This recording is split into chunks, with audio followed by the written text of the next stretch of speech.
Hello. Hello mga kuya. So ito po, tuturuan ko po kayo ngayon kung paano tawag dito sa Garena. Yung locate game file. Copy paste lang po. So kinakailangan dapat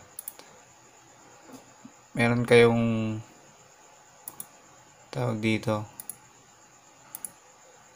paano mag-copy ng Garena. So open nyo muna yung Garena.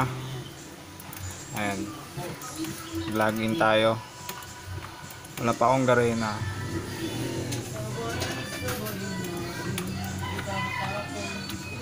Wait lang po ha.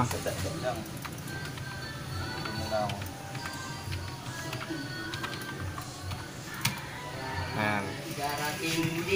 So kapag nakapag-login na kayo,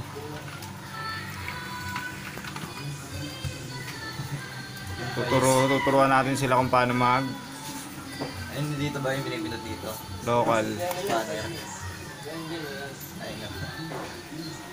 Kung mayroon na kayo, dapat meron na kayong files ng Garena. Sa isang PC nyo, copyahin nyo lang yung ganito.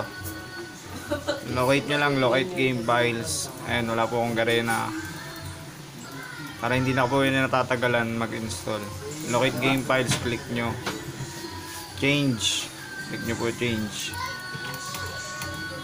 Ayan, hanapin nyo lang yung kinopya nyo sa, sa ibang PC nyo. Ito yung hanapin nyo. Sa akin kasi dito nakalagay 32774. Ayan po, 32774. Click nyo lang yan. Select folder. Ayan, hanapin nyo lang po yan.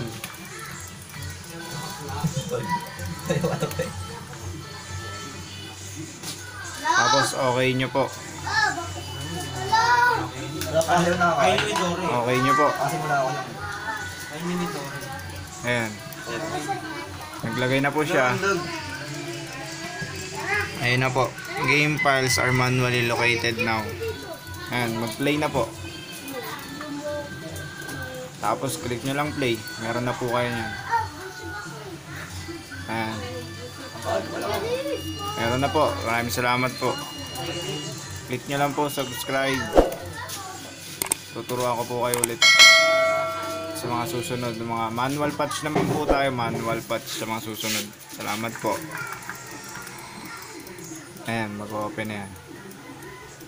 Nahubos lahat ng form mo. Click nyo lang po subscribe sa mga susunod na video. Tuturuan ko po kayo mag-manual patch. Ayan pa yung PC ko, may naglalaro. Steven, ano yung mga Steven? Ayan yung mga player.